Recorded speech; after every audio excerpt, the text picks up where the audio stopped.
Okay, in this tutorial, I'm going to show you how to use a custom component. So in the previous tutorials, we went over how to use style sheets and how to actually use Flexbox with those style sheets.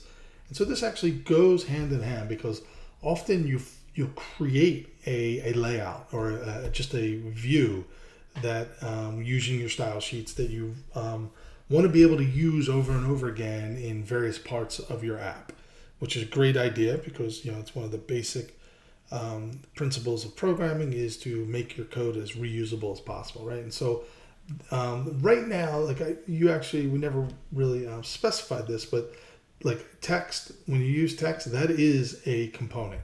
The view is a component, style sheet's a component. But I'm going to show you how to make your own custom component. So let's look. We have this layout here. I removed any padding and margins just to kind of get them up close to each other. But what we're gonna do is we're actually going to use we're going to mess with this red one to make it slightly different, and we'll say we'll get it to let's add a margin that say 10 just to give it something. We'll do a border width of, let's say, 5, and we'll do border.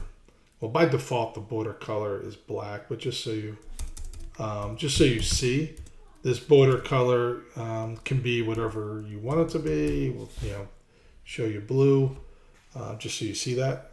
Don't really love that blue. I'm going to go back to black.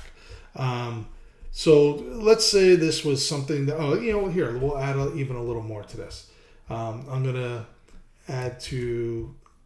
make the text, we'll make it a large size here of 25, and we're bolding it. And so I already have added this style right here. So that's connected right down here. So let's say I like this. I want to use this elsewhere. What we can do is make a component. And so in Snack, Expo actually gives you this folder right here that has this kind of sample code in it.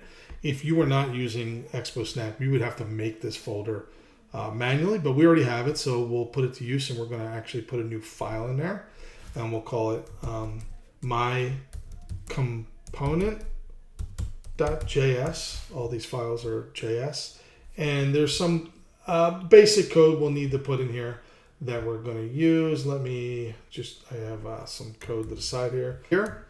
This is all right. So this is kind of what you need for any project you're going to take in React. We're actually not going to use a button here, but we have a text component, we have a view, we're going to have a style sheet momentarily.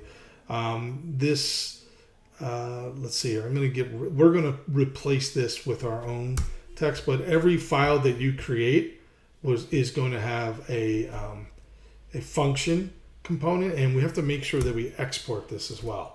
So we go export default and my component.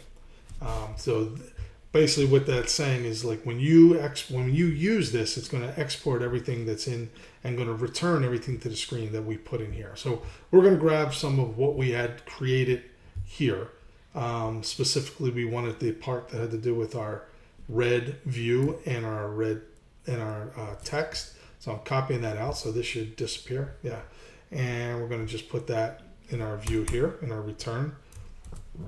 Okay, and then we need our style sheets to go with this. And so I'm going to come back here, and I'm going to grab our style sheet here, copy it, and we'll just kind of remove what we don't want to use. So you put this right above the export, right in here. And so we're going to leave our text, but we'll get rid of the V2 and the V3. We're not using them. We're not actually using the container either, so we'll get rid of that. And so we just have our V1 and our my text. Now nothing's happening because we're not using this component yet. It really just kind of is a file that exists, but we're not using it. So let's go ahead and I'll show you how to use that. So we're going to go back into our app.js. And so we can get rid of this because We're not actually using that, and we don't need it because we're going to bring that in from our my component. So how do you do that? You have to actually import it just like you're importing any of the other components. And we're going to import my component from, and you have to specify in the single quotes the path. And so it's you do a dot and then a forward slash, and it gives you the folder structure, and components is what we want. I'll just select that, and then there's the file, my components. I'll hit that, and perfect. You should probably put a semicolon at the end, but that's great. So we've now imported it, and so to use it, you just use it like another tag. We're going to write my component. It should fill up because it's available as a tag, and then that's it. It's a self-contained tag, and there it is. So we now have that component that we could use anywhere in our code. Pretty cool and very handy. Obviously this isn't really useful, but can you imagine making something elaborate? You'd want to be able to use it over and over again. Hope you found that useful. Let me know if you have any questions.